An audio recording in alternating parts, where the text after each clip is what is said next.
Livro narrado com execução de Cristiane Batista. Se inscreva, deixe sua curtida, obrigada. Princípios básicos da prática da psicoterapia. Carl Jung.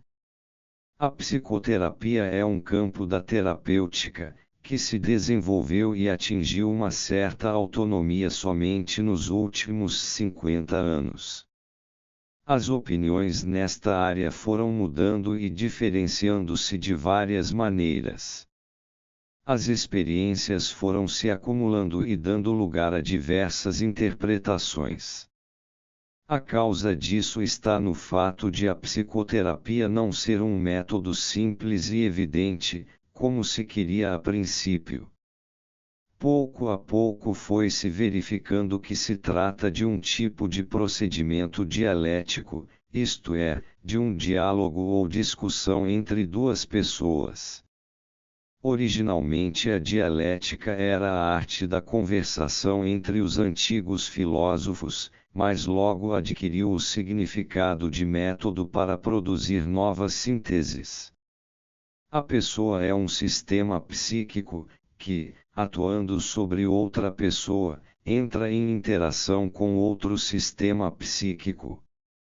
Esta é talvez a maneira mais moderna de formular a relação psicoterapêutica médico-paciente. Evidentemente, distanciou-se muito da concepção inicial, segundo a qual a psicoterapia seria um método aplicável de maneira estereotipada por qualquer pessoa, para obter um efeito desejado.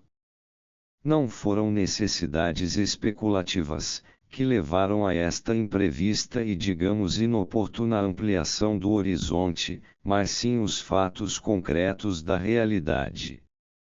O primeiro desses fatos deve ter sido a necessidade de reconhecer que era possível interpretar os dados da experiência de diferentes maneiras.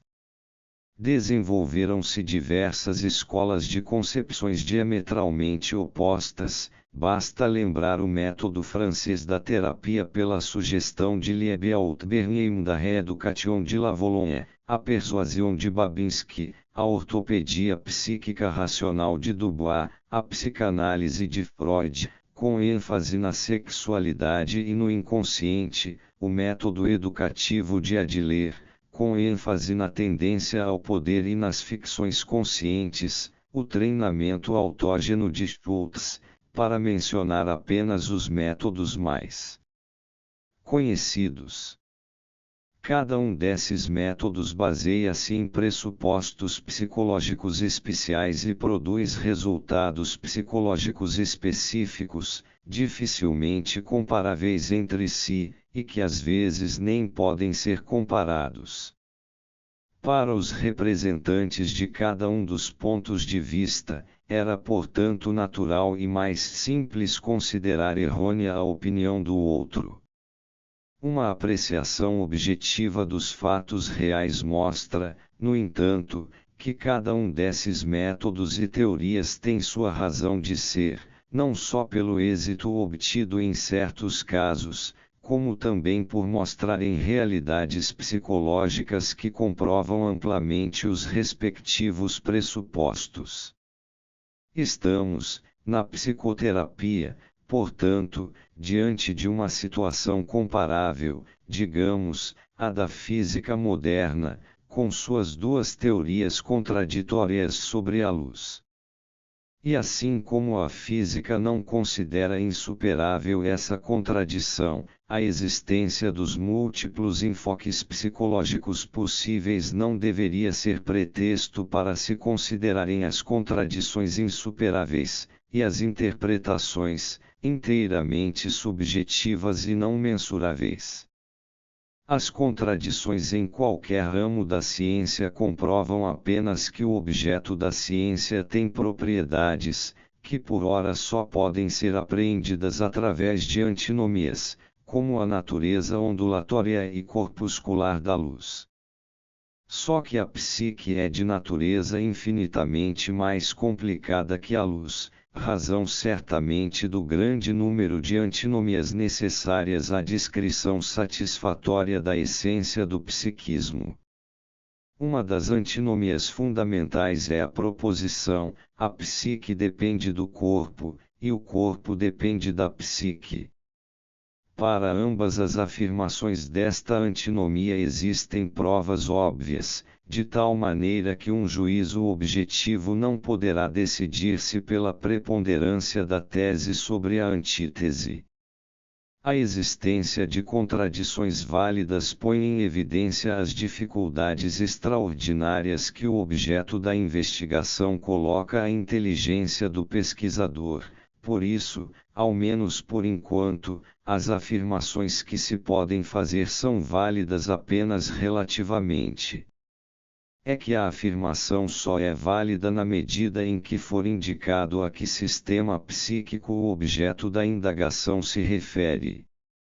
Chegamos assim à formulação dialética, que no fundo significa que a interação psíquica nada mais é do que a relação de troca entre dois sistemas psíquicos.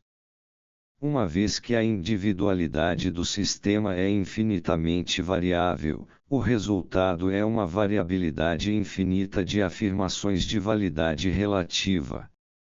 No entanto, se individualidade fosse singularidade, isto é, se o indivíduo fosse totalmente diferente de qualquer outro indivíduo, a psicologia seria impossível enquanto ciência, isto é, ela consistiria num caos inextricável de opiniões subjetivas. Mas como a individualidade é apenas relativa, isto é, apenas complementa a conformidade ou a semelhança entre os homens, as afirmações de validade universal, ou seja, as constatações científicas, tornam-se possíveis. Consequentemente, estas afirmações podem referir-se unicamente às partes do sistema psíquico conformes, isto é, às que podem ser comparadas, e portanto, apanhadas estatisticamente, e não ao individual, ao único dentro do sistema. A segunda antinomia fundamental da psicologia é a seguinte: o individual não importa perante o genérico, e o genérico não importa perante o individual. Como é sabido, não existe um elefante genérico, apenas elefantes individuais. Mas, se o genérico não existisse, e houvesse uma constante multiplicidade de elefantes, um elefante único e individual seria extremamente inverossímil. Estas considerações lógicas parecem estar bem longe do nosso tema. Mas na medida em que são discussões fundamentais sobre a experiência psicológica adquirida até hoje, resultam em conclusões práticas de relevante importância. Se, na qualidade de psicoterapeuta, eu me sentir como autoridade diante do paciente e, como médico, tiver a pretensão de saber algo sobre a sua individualidade e fazer afirmações válidas a seu respeito, estarei demonstrando falta de espírito crítico, pois não estarei reconhecendo que não tenho condições de julgar a totalidade da personalidade que está lá à minha frente. Posso fazer declarações legítimas apenas a respeito do ser humano genérico, ou pelo menos relativamente genérico. Mas como tudo o que vive só é encontrado na forma individual, e visto que só posso afirmar sobre a individualidade de outrem, o que encontro em minha própria individualidade, corro o risco, ou de violentar o outro, ou de sucumbir por minha vez ao seu poder de persuasão. Por isso, quer eu queira quer não, se eu estiver disposto a fazer o tratamento psíquico de um indivíduo, tenho que renunciar à minha superioridade no saber, a toda e qualquer autoridade e vontade de influenciar. Tenho que optar necessariamente por um método dialético, que consiste em confrontar as averiguações mútuas. Mas isto só se torna possível se eu deixar ao outro a oportunidade de apresentar seu material o mais completamente possível, sem limitá-lo pelos meus pressupostos. Ao colocar-nos dessa forma, o sistema dele se relaciona com o meu, pelo que se produz um efeito dentro do meu próprio sistema. Este efeito é a única coisa que posso oferecer ao meu paciente individual e legitimamente. Estas reflexões fundamentais vão determinar uma atitude bem definida do terapeuta, que me parece indispensável em todos os casos de terapia individual, por ser a única que se justifica cientificamente. Todo desvio desta atitude significa terapia por sugestão, cujo princípio básico diz: o individual não importa perante o genérico. A terapia por sugestão pertencem, portanto, os métodos que impõem e aplicam o conhecimento de outras individualidades e a interpretação delas. São terapias por sugestão, igualmente, todos os métodos técnicos, no sentido exato da palavra, na medida em que estes pressupõem que todos os objetos individuais são idênticos. Se a tese da insignificância do individual for verdadeira, os métodos por sugestão, os métodos técnicos e os pressupostos teóricos são possíveis e, até certo ponto, garantem êxito no homem genérico. É o caso da Christian Science, da Mental Healing, Fotcure, e o Pedagogic, dos métodos por influenciação religiosa e médica, além dos ismos todos que existem por aí. Há movimentos políticos que pretendem, e até com certa razão, ser psicoterapia em escala maior. Da mesma forma que o desencadear da guerra curou neuroses obsessivas e os lugares milagrosos de há muito conseguem dissipar estados neuróticos, assim também os movimentos populares, sejam eles grandes ou pequenos, podem ter efeito curativo sobre o indivíduo. Muito mais bela e simples é a concepção dos primitivos, que exprimem esta realidade com a chamada doutrina do mana. Mana é um poder medicinal ou curativo, que existe em toda parte, fertiliza o homem, o animal e a planta, e dá força mágica ao chefe da tribo e ao curandeiro. O conceito de mana identifica-se com algo de extraordinariamente eficaz, como prova Lehman, ou é pura e simplesmente aquilo que impressiona.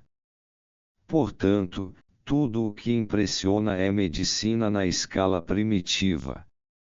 É sabido que 100 pessoas inteligentes juntas formam uma só cabeça de bagre, logo as virtudes e os talentos são distinções essencialmente individuais, não são características do homem genérico. As concentrações humanas tendem, por conseguinte, sempre para a psicologia gregária, logo para o estouro da boiada, tendem para a psicologia das massas, e, portanto, para a brutalidade obtusa e o sentimentalismo histérico. O homem genérico tem características primitivas, razão por que tem que ser empregados métodos técnicos em seu tratamento. É até um erro profissional tratar o homem coletivo de maneira que não seja a maneira tecnicamente certa, isto é, com métodos coletivamente reconhecidos e aceitos como eficientes.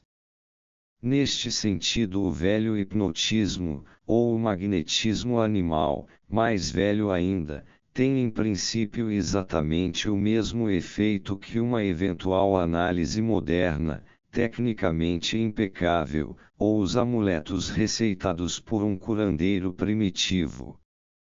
Só importa o método em que o terapeuta tem confiança. Sua fé no método é decisiva.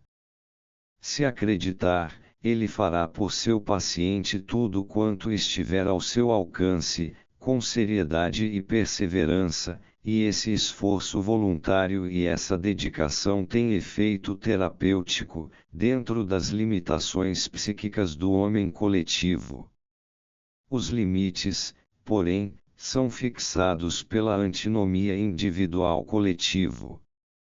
Essa antinomia não é apenas filosófica, mas também é critério psicológico, visto que existem inúmeras pessoas cujo traço principal é o coletivo, e que têm a ambição particular de não ser mais do que coletivas. A mesma tendência é observada na educação tradicional, onde se gosta de apresentar individualidade e anarquia como sinônimos. Nesse nível, o individual é submetido ao menosprezo e à repressão. Os conteúdos e as tendências individuais são apontados nesse nível como causadores de neuroses. Como se sabe, existe também a valorização exagerada do individual, devido à antítese, o genérico não importa perante o individual. Assim sendo, as neuroses podem ser divididas em dois grupos, do ponto de vista psicológico, não do ponto de vista clínico, portanto um contém homens coletivos, de individualidade subdesenvolvida, o outro, individualistas de atrofiada adaptação ao coletivo. O enfoque terapêutico também se diferencia de acordo com essa distinção, porque é óbvio que um individualista neurótico não pode sarar, a não ser que reconheça o homem coletivo dentro de si e, portanto, a necessidade de um ajustamento coletivo. A sua redução da verdade coletivamente aceita é, portanto, justificável. Por outro lado, a experiência psicoterapêutica conhece também o caso das pessoas ajustadas à coletividade que têm e realizam tudo quanto se possa exigir como garantia razoável de saúde, e que mesmo assim estão doentes. Normalizar tais pessoas, isto é, reduzi-las a um nível coletivo é um gravíssimo erro profissional, mas que nem por isso é cometido com menos frequência. Conforme o caso destrói-se nelas toda a capacidade evolutiva individual. Como explicamos na introdução, a parte individual é única, imprevisível e não interpretável. O terapeuta deve renunciar neste caso a todos os seus pressupostos e técnicas e limitar-se a um processo puramente dialético, isto é, evitar todos os métodos. O leitor terá percebido que no início apresentei o método dialético como, digamos, a fase mais recente dentro da evolução da psicoterapia. É hora de corrigir-me e colocar este método em seu devido lugar. Não se trata de uma mera evolução de teorias e práticas anteriores, mas muito mais de uma renúncia total a elas, em favor da atitude menos preconcebida possível. Em outras palavras, o terapeuta não é mais um sujeito ativo, mas ele vivencia junto um processo evolutivo individual. Não quero dar a impressão de que estes conhecimentos caíram do céu sem mais nem menos. Eles têm sua história. Embora eu tenha sido o primeiro a levantar a exigência de análise para o próprio analista, é a Freud que devemos principalmente a inestimável descoberta de que os analistas também têm complexos, e portanto, um ou mais pontos cegos, que atuam como outros tantos preconceitos. O psicoterapeuta aprendeu isso com os casos em que não conseguia mais interpretar e conduzir o paciente do alto de sua suficiência ou do alto de sua cátedra, abstraindo sua própria personalidade, mas percebia que sua maneira ou atitude particular estavam impedindo a cura do paciente. Aquilo que não está claro para nós, porque não o queremos reconhecer em nós mesmos, nos leva a impedir que se torne consciente no paciente, naturalmente em detrimento do mesmo. A exigência de análise para o próprio analista tem em vista a ideia do método dialético. Como se sabe, o terapeuta nele se relaciona com outro sistema psíquico, não só para perguntar, mas também para responder, não mais como superior, perito, juiz e conselheiro, mas como alguém que vivencia junto, que no processo dialético se encontra em pé de igualdade com aquele que ainda é considerado o paciente. Outra fonte da ideia do método dialético é o fato de existirem diversas possibilidades de interpretação para os conteúdos simbólicos. Silberer fez a distinção entre a interpretação psicanalítica e a anagógica, e eu, entre a analítico-redutiva e a sintético-hermenêutica. Explicarei o que se entende por isto, através do exemplo da chamada fixação infantil na imago dos pais, uma das fontes mais ricas de conteúdos simbólicos. A interpretação analítico-redutiva diz que o interesse, a chamada libido, regride para o material de reminiscência infantil fixando-se nela, ou então, que jamais dela se libertou.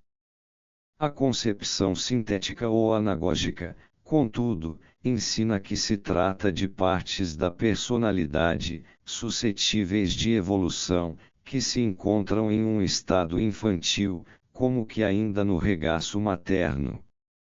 As duas interpretações podem ser provadas como certas. Quase se poderia dizer que, em essência, chegam a ser a mesma coisa. Na prática, porém, há uma enorme diferença entre interpretar alguma coisa como regressiva ou progressiva. Não é fácil acertar em determinados casos. Geralmente nos sentimos até um tanto inseguros frente a essa questão. A constatação de que existem conteúdos essenciais, cuja interpretação é indubitavelmente dúbia, mostrou a gravidade da aplicação despreocupada de teorias e métodos, tendo, portanto, contribuído para que o método dialético fosse equiparado aos mais refinados e mais grosseiros métodos sugestivos. A diferenciação e o aprofundamento da problemática psicoterapêutica que começaram com Freud, logicamente devem, mais cedo ou mais tarde, chegar à conclusão de que o diálogo analítico final entre o médico e o paciente tem que incluir a personalidade do médico. O antigo hipnotismo e a terapia por sugestão de Bernheim já sabiam disso, isto é, que o efeito terapêutico depende por um lado do chamado rapport, relação, transferência, na linguagem de Freud e por outro, da força de persuasão e de penetração da personalidade do médico. Na relação médico-paciente, há, no fundo, dois sistemas psíquicos que se interrelacionam. Toda visão mais profunda do processo psicoterapêutico levará, assim, infalivelmente à conclusão de que em última análise, isto é, na medida em que a individualidade é um fato que não pode ser simplesmente ignorado, o relacionamento médico-paciente tem que ser um processo dialético. Posto isso, fica evidente a necessidade de se mudar totalmente o enfoque em relação às formas mais antigas de psicoterapia. Para prevenir equívocos, quero logo acrescentar que essa mudança de ponto de vista, de modo algum, declara incorretos, supérfluos ou ultrapassados os métodos anteriormente existentes. Isto porque, quanto mais o conhecimento penetra na essência do psiquismo, maior se torna a convicção de que a multiplicidade de estratificações e as variedades do ser humano também requerem uma variedade de pontos de vista e métodos, para que a diversidade das disposições psíquicas seja satisfeita. Assim sendo, não tem sentido submeter um paciente comum a quem não falta nada, a não ser uma boa dose de bom senso a uma complicada análise de seu sistema instintual, ou até expô-lo às sutilezas desconcertantes da dialética psicológica. Mas também é óbvio que, em se tratando de naturezas complicadas e de nível intelectual elevado, nada se consegue através de conselhos benevolentes, sugestões, ou tentativas de convertê-las para este ou aquele sistema. O melhor que o médico pode fazer nesses casos é dispensar todo o seu equipamento de métodos e teorias e confiar, velando unicamente por sua personalidade para que ela tenha firmeza suficiente para servir de ponto de referência ao paciente. E ainda deve ser levada a sério a eventualidade de a personalidade do paciente ultrapassar a do médico em inteligência, disposição, grandeza e profundidade. Em toda e qualquer circunstância são normas supremas de um método dialético que a individualidade do doente tenha a mesma dignidade e o mesmo direito de existir que a do médico, e que, por essa razão, todos os desenvolvimentos individuais do paciente sejam considerados legítimos, conquanto não se corrijam por si mesmos. Uma pessoa, na medida em que é exclusivamente coletiva, pode mudar através da sugestão, de tal forma que aparente tornar-se diferente da que era antes. Mas se for individual, só pode tornar-se o que é e sempre foi. Se é que cura significa tornar sadio um doente, cura significa transformação. Sempre que possível, isto é, no caso de a personalidade do doente não ser sacrificada em demasia, ele deve ser transformado terapeuticamente. Mas quando um doente reconhece que a cura por transformação significaria renunciar demais à sua personalidade, o médico pode e deve renunciar à modificação, ou seja, à vontade de curar. Neste caso deve recusar o tratamento, ou acomodar-se ao método dialético. Este último caso acontece mais frequentemente do que se pensa. Em minha clínica particular sempre tenho um número considerável de pessoas muito cultas e inteligentes, de individualidade marcante, que por motivos éticos resistirão fortemente a qualquer tentativa séria de mutação. Em todos esses casos, o médico deve deixar aberto o caminho individual da cura, e neste caso o processo terapêutico não acarretará nenhuma transformação da personalidade, mas será um processo, chamado de individuação. Isto significa que o paciente se torna aquilo que de fato ele é. Na pior das hipóteses, poderá chegar a aceitar a sua neurose, porque entendeu o sentido da sua doença. Vários doentes me confessaram que aprenderam a ver com gratidão os seus sintomas neuróticos, pois estes, como um barômetro, sempre lhes mostraram quando e onde se tinham desviado do seu caminho individual, ou quando e onde coisas importantes tinham ficado inconscientes. Embora os métodos novos e mais diferenciados possibilitem vislumbrar de maneira imprevista as infinitas complicações das relações psíquicas, e tenham desenvolvido amplas considerações teóricas a respeito, mesmo assim eles se limitam ao ponto de vista analítico redutivo. Desse modo, a possibilidade de evolução tipicamente individual fica encoberta pela redução a um princípio comum, como a sexualidade, por exemplo, razão pela qual a fenomenologia da individuação ainda é terra nova, inexplorada. Esta circunstância poderá servir para explicar por que tenho que entrar um pouco nos pormenores da pesquisa psicológica, é que não tenho outra forma de transmitir o conceito da individuação a não ser mostrando, ou tentando mostrar, os fenômenos do inconsciente no próprio material empírico. Isso porque, no processo evolutivo individual, o inconsciente passa a ocupar o primeiro plano. A causa mais profunda desse fenômeno poderia ser a unilateralidade antinatural da postura neurótica do consciente, que por isso mesmo é contrabalançada pelos conteúdos complementares e compensatórios do inconsciente. Eis o motivo por que o inconsciente tem uma importância toda especial na correção da unilateralidade do consciente, daí a necessidade de se observarem as ideias e sugestões dos sonhos, pois são elas que vão ter que tomar o lugar dos reguladores coletivos anteriores, a saber, a maneira de ver tradicional, os costumes, os preconceitos de natureza intelectual e moral. O caminho individual não pode prescindir do conhecimento das leis próprias do indivíduo, senão corre o risco de perder-se nas opiniões arbitrárias do consciente e separar-se do instinto individual, da terra mater.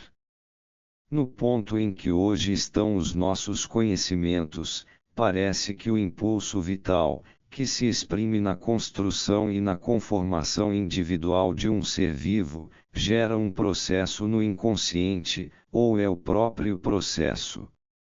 Este, à medida que se torna parcialmente conscientizado, é representado por uma sequência de imagens, comparável à sucessão rítmica da fuga musical.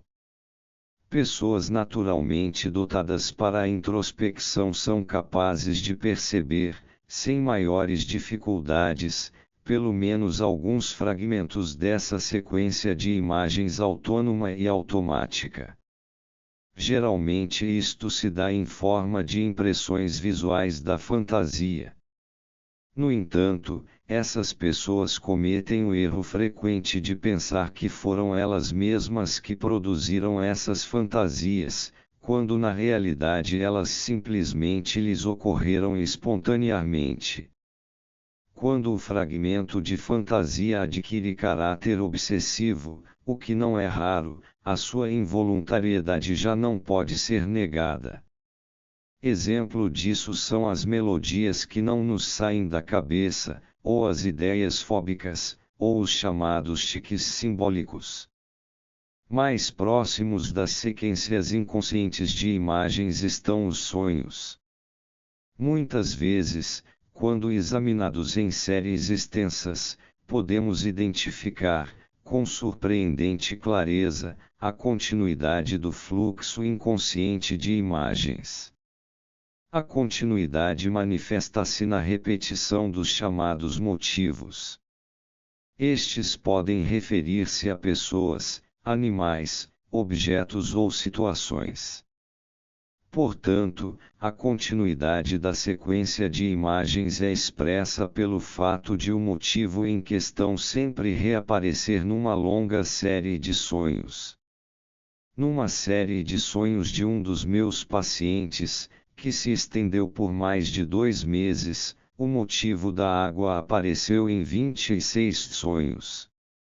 Primeiro apareceu como rebentação de onda invadindo o continente, no segundo sonho, como uma vista sobre o mar que está liso como um espelho. No terceiro sonho, o sonhador encontra-se na praia e vê a chuva cair no mar.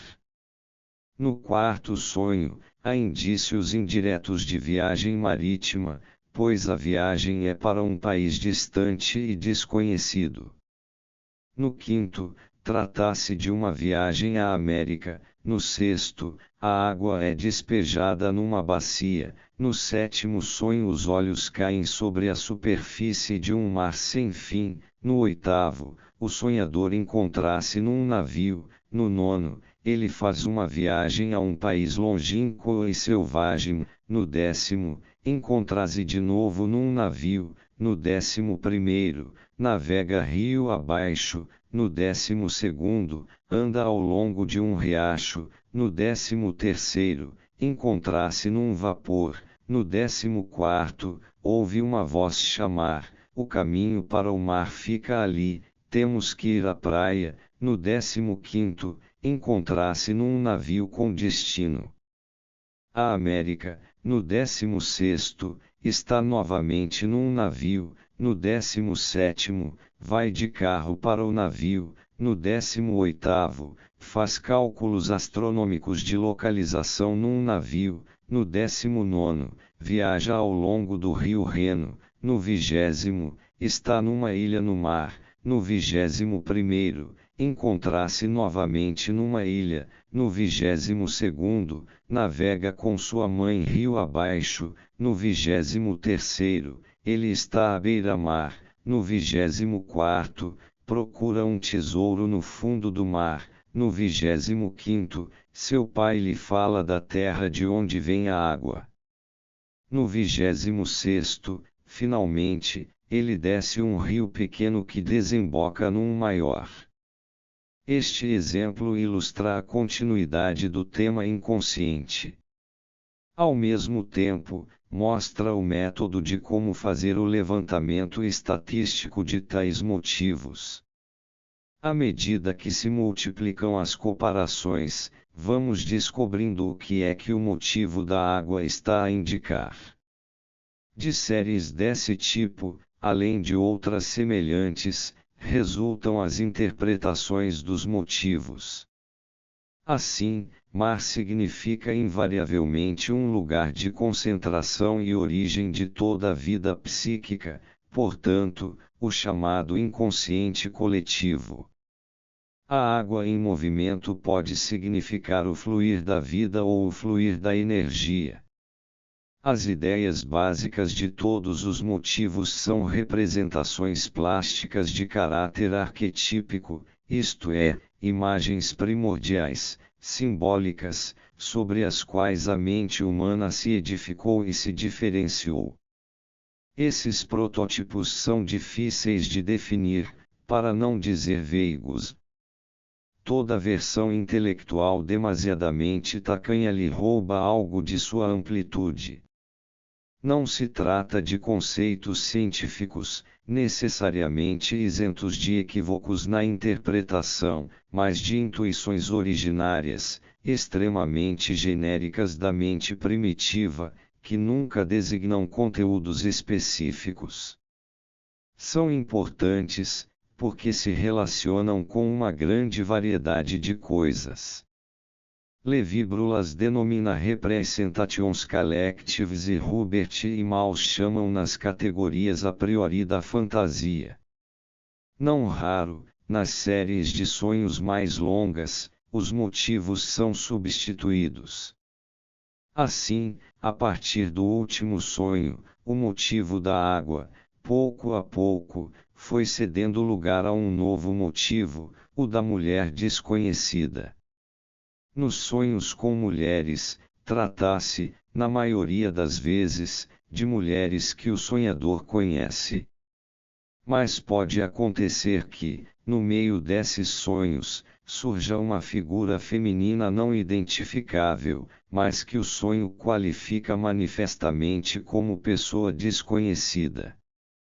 Este motivo apresenta uma fenomenologia interessante, que eu gostaria de caracterizar, baseando-me numa série de sonhos que se estende por 3 meses. Nessa série, o motivo apareceu, sem exagero, 51 vezes. Primeiro apareceu como uma pluralidade de figuras femininas indefinidas, depois, era a silhueta indeterminada de uma mulher sentada numa escada. A seguir apareceu coberta com um véu, e quando tirou o véu, seu rosto resplandecia como o sol. Em seguida apareceu nua de pé num globo, vista de costas. Depois, de novo se decompôs num grande número de ninfas dançantes, e a seguir num grupo de prostitutas com doenças venéreas. Pouco depois a desconhecida aparece num baile e o sonhador lhe dá dinheiro. Em seguida, está com sífilis.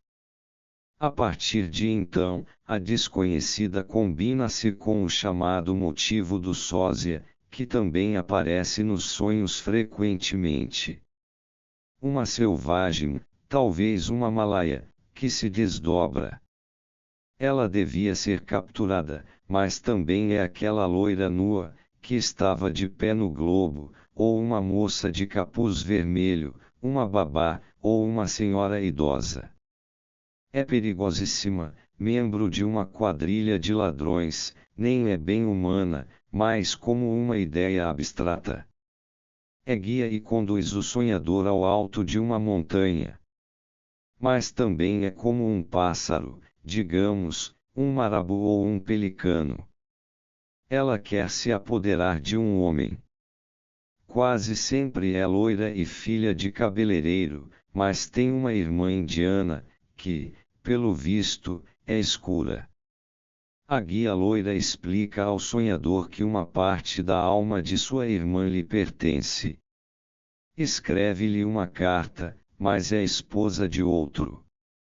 Não fala, e ninguém lhe dirige a palavra. Ora seus cabelos são pretos, ora brancos. Tem fantasias esquisitas, desconhecidas para o sonhador. Talvez seja a mulher desconhecida de seu pai, mas não sua mãe. Viajam juntos num avião que cai. É uma voz que se transforma em mulher. Em dado momento, explica-lhe que é um caco, portanto um fragmento, querendo dizer, talvez, que é parte de uma alma. Tem um irmão preso em Moscou. Quando aparece como figura escura, é empregada doméstica, ignorante, e todo cuidado com ela é pouco. Muitas vezes a desconhecida aparece desdobrada na figura de duas mulheres, que passeiam com ele pelas montanhas. Certa vez a guia loira lhe aparece numa visão.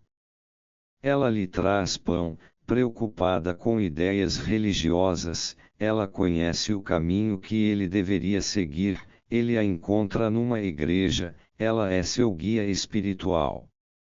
Ela sai como que de um caixote escuro, e é cachorro capaz de se transformar em mulher. Até macaco chega a ser. No sonho, o sonhador desenha seu retrato, mas o que aparece no papel é um ideograma abstrato e simbólico, que contém principalmente a Trindade, um motivo que aparece frequentemente. O motivo da mulher desconhecida designa, portanto, uma figura de caráter extremamente contraditório, que certamente não pode ser relacionada com um ser feminino normal. Descreve muito mais uma criatura fabulosa, um tipo de fada, um ser rutilante. Como se sabe, existem fadas boas e más, capazes também de se transformar em animais, podem ser invisíveis, sua idade é indeterminada, ora são jovens, ora idosas, sua natureza não é humana, mas silfídica com caráter de parcelas de alma, sedutoras, perigosas, e são dotadas de um conhecimento superior. Logo, deve estar certa a opinião de que se pode fazer o paralelo desse motivo com as representações da mitologia. Na mitologia esse ser silfídico é encontrado nas mais variadas formas, são ninfas, oréades, sílfides, ondinas, sereias, ninfas dos basques, sucubos, lâmias, vampiros, bruxas e outras mais. Pois todo o mundo mítico das fábulas é uma criação da fantasia inconsciente, tal como o sonho. Muitas vezes acontece que esse motivo substitui o da água. Assim como a água significa o inconsciente em geral, a figura da mulher desconhecida é a personificação do inconsciente que denomina anima. Em princípio, essa figura só se encontra nos homens, e só se manifesta com nitidez quando as características do inconsciente começam a tornar-se problemáticas para o paciente. A característica do inconsciente no homem é feminina e, na mulher, masculina, por isso a personificação do inconsciente no homem é um ser feminino, do tipo há pouco descrito. No espaço de uma conferência não é possível descrever todos os motivos que aparecem no processo da individuação, isto é, na fase em que o material casuístico do paciente já não se reduz a pressupostos gerais, válidos apenas para o homem coletivo. Existem numerosos motivos, todos eles também presentes na mitologia. Por isso, o que se pode dizer, é que a evolução psíquica individual produz a princípio algo muito parecido com o velho mundo das fábulas. Fica, portanto, fácil compreender que o caminho individual produz a impressão de um recuo a tempos pré-históricos, de uma regressão na história da evolução espiritual, e como se algo de muito inconveniente estivesse acontecendo, algo que a intervenção terapêutica deveria impedir. Nas psicoses ocorrem coisas parecidas, principalmente nas formas paranoicas da esquizofrenia, onde pode haver um grande acúmulo de componentes mitológicos. A apreensão de que podemos estar diante de uma evolução malograda, que pode acabar num mundo de fantasia caótico ou mórbido, não nos abandona.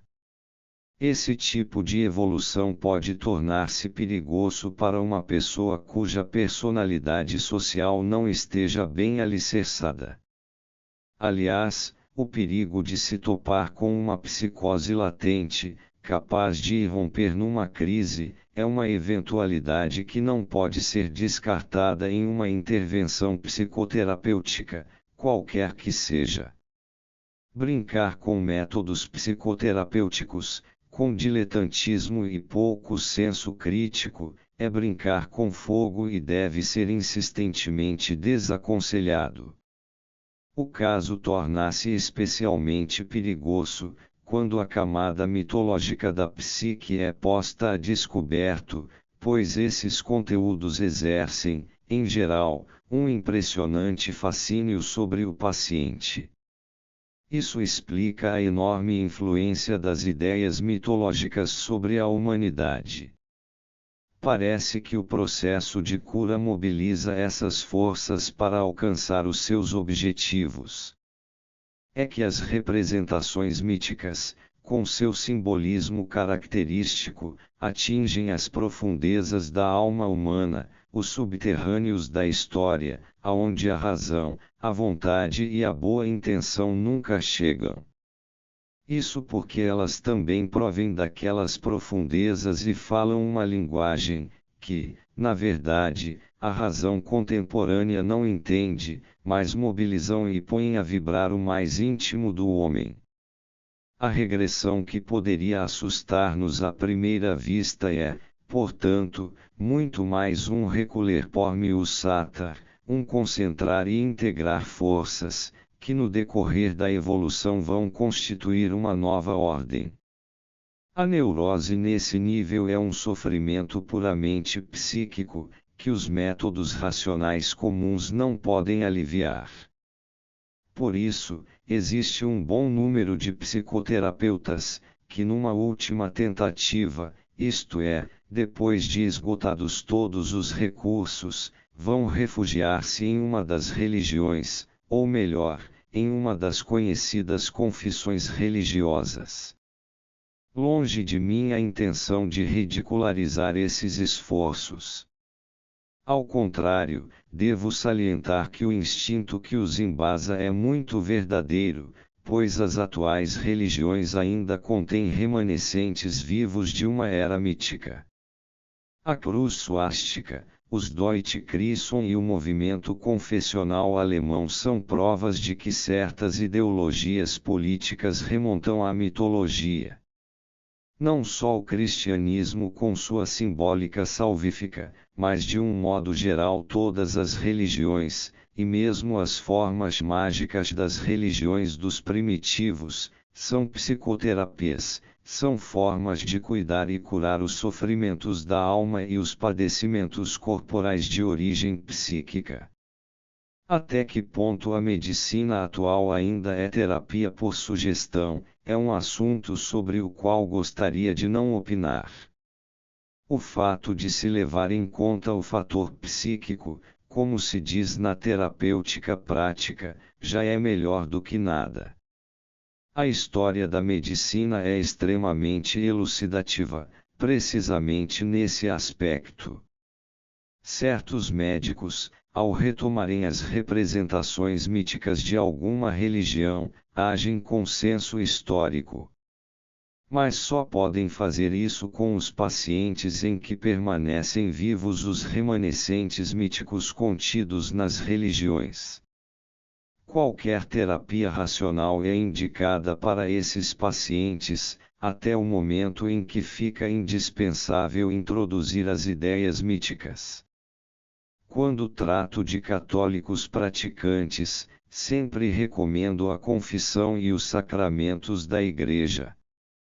No caso de fiéis protestantes que não contam com a confissão e a absolvição, o problema é mais difícil. Contudo, o movimento de Oxford é uma válvula que se abriu ao protestantismo moderno. Esse movimento oferece em substituição a confissão pública, e em vez da absolvição, a vivência comunitária. Vários dos meus pacientes, com pleno consentimento meu, aderiram a esse movimento, enquanto que outros se tornaram católicos, ou, pelo menos, melhores católicos do que antes. Em todos estes casos dispenso o método dialético, porque não vejo razão alguma em fomentar uma evolução individual acima das necessidades do paciente. Se ele encontra o sentido de sua vida e a cura de sua inquietação e desarmonia dentro do quadro de uma das formas de confissões existentes, inclusive um credo político, então o terapeuta deve aceitá-lo. Afinal, a preocupação do médico deve ser o doente e não o curado. Mas existem inúmeros pacientes sem convicção alguma, ou com convicções inortodoxas. Em princípio, tais clientes não se deixam converter a crença alguma.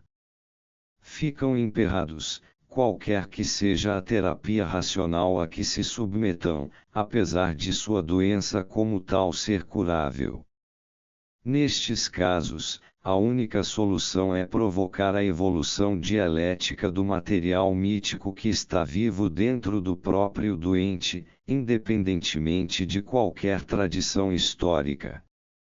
Aí é que nos deparamos com os sonhos mitológicos e suas séries de imagens características, que colocam a ciência médica diante de uma tarefa totalmente nova e imprevista. Os conhecimentos que se exigem do médico não constaram do seu currículo na faculdade. Não foi preparado para cuidar da alma humana, pois ela não é problema psiquiátrico ou fisiológico, e muito menos biológico. É um problema psicológico. A alma é um território em si, com leis que lhe são próprias. A essência da alma não pode ser derivada de princípios de outros campos da ciência, caso contrário violar-se-ia a natureza particular do psiquismo. Não se identifica com o cérebro, com os hormônios, nem com qualquer dos instintos conhecidos, mas tem que ser entendida como fenômeno sui generis. Por isso a fenomenologia da alma não se esgota nos fatos reais apreendidos pela ciência natural, mas também compreende o problema do espírito humano, que é o pai de toda a ciência. O psicoterapeuta chega a sentir esta realidade, quando, em determinados casos, é levado a ir um pouco além das concepções correntes. Várias vezes já foi feita a objeção de que antigamente também se conhecia psicoterapia, sem que se achasse necessário meter-se em tais complicações. De bom grado admito que Hipócrates, Galeno e Paracelso tenham sido bons médicos, mas nem por isso acredito que a medicina moderna deva prescindir da soroterapia e da radiologia. Sem dúvida, é difícil entender os problemas complicados da psicoterapia, especialmente para o leigo.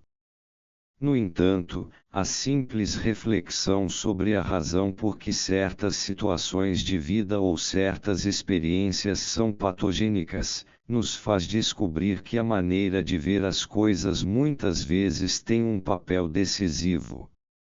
Certas coisas parecem perigosas, impossíveis, ou nocivas simplesmente porque existem maneiras de vê-las por esse prisma. Por exemplo, para muitas pessoas, riqueza significa a suprema felicidade e pobreza, o extremo mal, embora o ser rico não seja realmente suprema felicidade para ninguém, nem a pobreza, causa de melancolia. Mas essas ideias existem e suas causas encontram-se em certos pressupostos espirituais, por exemplo, na denominada mentalidade da época, Zeitgeist, ou em certas concepções religiosas ou irreligiosas. Estas últimas podem ser decisivas em muitos conflitos morais. Assim que a análise da situação psíquica de um paciente atinge o campo dos seus pressupostos espirituais, entra-se também no domínio das ideias gerais. O fato de tantas pessoas normais nunca criticarem seus pressupostos espirituais já pela simples razão de serem inconscientes não prova que os mesmos sejam válidos ou até inconscientes para todos os homens, e menos ainda, que não possam tornar-se fontes de gravíssimos conflitos de consciência. Muito pelo contrário, quantas vezes os preconceitos gerais herdados, por um lado, e a desorientação na moral e na visão do mundo, por outro, são as causas mais profundas de graves distúrbios do equilíbrio psíquico, sobretudo na nossa época de transformação revolucionária. A única coisa que o médico pode oferecer a pacientes desse tipo é a possibilidade de uma evolução espiritual individual. Por causa desses casos, o especialista também é obrigado a ampliar consideravelmente seus conhecimentos na área das ciências do espírito, se quiser estar mais ou menos a par do simbolismo dos conteúdos psíquicos. Se, com o que estou dizendo aqui, eu estiver dando a impressão de que a única exigência para a terapia especializada é um grande saber, estarei pecando por omissão. A diferenciação moral da personalidade do médico é tão importante quanto esse outro requisito. A cirurgia e a obstetrícia sabem, há muito tempo, que não basta lavar o paciente, as mãos do próprio médico têm que estar limpas. Um psicoterapeuta neurótico tratará infalivelmente de sua própria neurose no paciente. A terapia que não leva em conta a qualidade da personalidade do médico pode, quando muito, ser concebida como uma técnica racional, como método dialético, porém, torna-se impraticável, pois exige que o médico saia do seu anonimato e preste contas de si mesmo, exatamente como faz com o paciente. Não sei qual a dificuldade maior, adquirir um grande saber, ou saber renunciar à própria autoridade profissional e ao anonimato. Em todo caso, esta última exigência põe à prova a capacidade moral do psicoterapeuta, o que faz com que a sua profissão não seja das mais invejáveis. O público leigo, não raro, alimenta o preconceito de que a psicoterapia é a coisa mais fácil do mundo, resumindo-se na arte de convencer ou de tirar dinheiro do bolso da gente. Mas na realidade, trata-se de uma profissão difícil e perigosa. Do mesmo modo que o médico, em geral, está exposto a infecções e outros riscos profissionais, o psicoterapeuta está arriscado a contrair infecções psíquicas, não menos perigosas.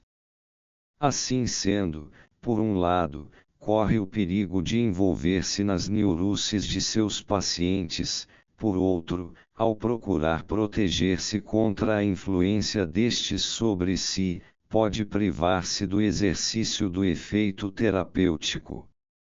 Entre Scylla e Charybdis é que está o risco, mas também o efeito terapêutico. A psicoterapia moderna é uma construção em muitos níveis, que corresponde à variedade de pacientes que chegam ao tratamento. Os casos mais simples são aqueles que necessitam apenas de uma dose de senso comum ou de um bom conselho. No melhor dos casos, só precisam de uma única consulta. Aliás, isto não quer dizer que os casos que parecem simples, sempre o sejam, não raro se fazem descobertas desagradáveis.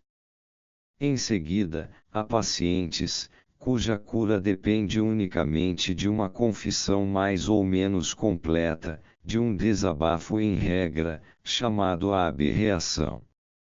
As neuroses mais difíceis precisam, em geral, de uma análise redutiva dos seus sintomas e dos seus estados. Nestes casos, não se deveria aplicar indistintamente um ou outro método, mas, dependendo do tipo do problema, a análise deve seguir de preferência os princípios de Freud ou os de Adler. Agostinho distingue dois pecados capitais, um é a concupiscência, a cobiça, o outro é a superbia, o orgulho. O primeiro corresponde ao princípio de prazer de Freud, o segundo à vontade de poder, ao querer estar por cima de Adler. Trata-se de dois grupos humanos com exigências diferentes. A característica do primeiro grupo é a procura infantil do prazer. São pessoas que em geral aspiram mais a desejos e impulsos incompatíveis, do que ao papel que poderiam ocupar na sociedade. São pessoas geralmente bem situadas, bem-sucedidas, socialmente realizadas. As pessoas pertencentes ao segundo grupo querem estar por cima, na realidade elas estão por baixo, ou pelo menos imaginam que não estão exercendo o papel que no fundo lhes pertenceria. Trata-se frequentemente de pessoas com dificuldades de ajustamento social, que procuram disfarçar sua inferioridade com ficções de poder. Naturalmente todas as neuroses podem ser explicadas segundo Freud ou segundo Adler, mas, no tratamento prático, será melhor estudar o caso de antemão, com todo rigor. Quando se trata de pessoas cultas, a decisão não é difícil. Recomendo aos pacientes que leiam alguma coisa de Freud e Adler. Quase sempre descobrem logo qual dos dois é mais condizente com os seus problemas. Enquanto estivermos atuando dentro do campo da psicologia das neuroses propriamente ditas, tanto os pontos de vista de Adler como os de Freud nos são imprescindíveis. Quando as sessões começam a ficar monótonas e repetitivas, a ponto de sugerir que o processo esteja em vias de paralisação, ou então, quando surgem os conteúdos mitológicos, ou arquetípicos, está na hora de abandonar o tratamento analítico redutivo e de tratar os símbolos anagogicamente, ou sinteticamente, o que equivale ao método dialético e à individuação. Os métodos de influência, que também incluem os analíticos, exigem que se veja o paciente com a maior frequência possível. Quanto a mim, contento-me, no máximo, com 3 ou 4 sessões semanais. Ao iniciar-se o tratamento sintético, convém espaçar mais as consultas. Reduzo-as, em geral, a 1 ou 2 por semana, pois o paciente tem que aprender a caminhar sozinho. O primeiro passo seria que o próprio paciente procurasse entender os seus sonhos, de modo a incorporar progressivamente os conteúdos do inconsciente ao consciente, visto que a causa da neurose é a discrepância entre a atitude consciente e a tendência inconsciente. Esta dissociação é superada através da assimilação dos conteúdos do inconsciente. O tempo entre as consultas não fica, portanto, inaproveitado. Desta maneira poupa-se muito tempo ao doente e ao próprio médico. Para o paciente, isto também significa uma economia equivalente em dinheiro. Além disso, ele vai treinando sua independência e deixa de viver agarrado ao médico. O trabalho, feito pelo paciente, conduz, através da assimilação progressiva do inconsciente, à integração final de sua personalidade, e com isso à eliminação da dissociação neurótica. Uma descrição em detalhes do processo evolutivo ultrapassaria, de longe, os limites de uma conferência. Por isso, contento-me com esta visão de conjunto dos princípios básicos da prática terapêutica.